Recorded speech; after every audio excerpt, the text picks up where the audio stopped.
Over the last couple of weeks in my videos, I've been talking a certain amount about a wealth tax, and it's clear from the comments that people have made that it's not entirely clear whether or not I support a wealth tax. Is it a good thing or not? Well, as I said a couple of weeks ago, the image behind my head here, that shows that the wealth tax can make a big difference in certain specific areas of government. A decent sum of money like 20 or 25 billion pounds can make a big difference in certain specific areas. But as we also said, and this image over here showed, it's only a small part of the total. It's a tiny proportion of total government spending. So it's not going to change anything fundamentally. So I'm equivocal. I think it's great in one sense, but in another sense it's not going to solve the problems that the UK economy faces. And the reason for that is pretty clear when we look at this new image I've created here. So this is a follow-on from last week's image. This was this one here, which shows the government spending on pensions and pension-related spending in the context of total government spending, which is the yellow box on the outside. And what I've done here is I've extrapolated that, I've extended that to include pensions and welfare and education and health. And I put all those things together in the big blue circle, and you can see that as a proportion of total government spending, well, they're a very, very large bite indeed, 65% or more, and getting bigger, it's fair to say. So these sorts of spending, these are the sorts of spending which, frankly, you can't really reduce. They're only going to get bigger.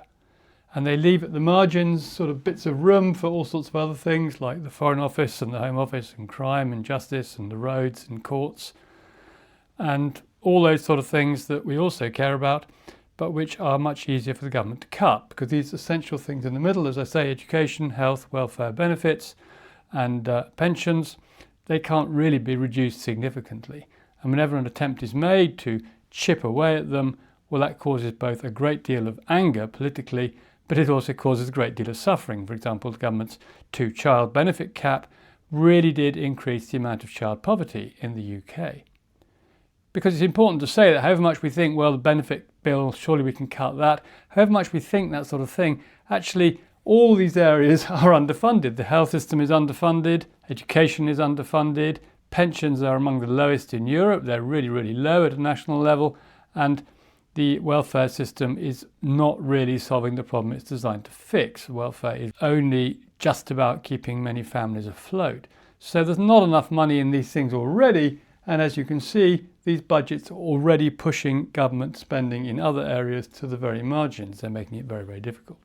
So this is why I said last week it's not really about tax, because tax is coming from the people to whom it is going, in a sort of sense. We can't just tax our way out of the situation where there isn't enough wealth available to support people in the way that they need support. So we have to look somewhere else. And that's what takes us to this image here, which goes back to one of the earliest images in Bonkers Economics, because what this shows, and this is really, really important, what this shows is the economy and what it actually does in the UK.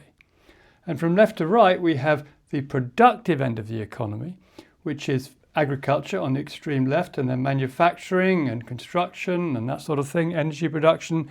And then as we get further to the right, we have things which don't produce anything. We have things like financial and business services, which churn money around and they allow people to extract wealth from the system, but they don't produce anything new of value. And then here we have the housing market, rents, etc. in the housing business. And so higher house prices make this red block at the end bigger. But again, that doesn't really add real value to the economy. Nothing new is being added when house prices go up.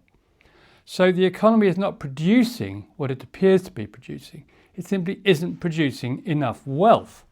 And if we're not producing enough wealth, then we don't have enough that we can tax. What we're trying to do is get money back from people who have extracted money from the economy. And that's really hard to do. But the people who are generating wealth in the economy, well, there aren't enough of them. There's not enough actual wealth being produced. And as a consequence, there isn't enough to share around. So the solution is not to jack up the taxes. The solution is not to go chasing the money back out of the system. The solution is to create more wealth in the system in the first place. And that has two impacts. First of all, that means there is more to tax if that's what we want to do. But secondly, it means that less tax is needed because a lot of this spending here, a lot of this spending is going to people who can't get by. And if the economy is producing more wealth, if more people are able to produce wealth in their own lives, then they don't need so much support because they're supporting themselves. So a lot of the problems in the economy arise because people are not able to create wealth in their lives.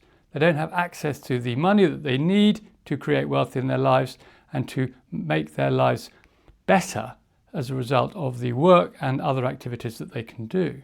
So that's where we've come to. We've got this great tax balloon which is increasing all the time, which is struggling to fix the problems of the economy, struggling to paper over the cracks, if you like, of the economy, where the problem of the economy is actually here. It's in the fact that we have a good third of the economy which is unproductive, which is turning over money but not producing anything new, and the productive parts of the economy down here are far too small. Our money, our effort, our people are all being invested, if you like, in activities that don't produce real wealth. What they do is they transfer wealth from one person to another, and normally that means transferring wealth from less well-off people to better off people. And so the less well-off people, well, what happens? They end up here. They end up having to be supported through the welfare budget and in other ways. So this obsession with tax we have in this conversation around the economy, we've got that really wrong. We should be talking about wealth and the amount of wealth that we produce in the economy. Because until we produce more real wealth, we're not going to be better off.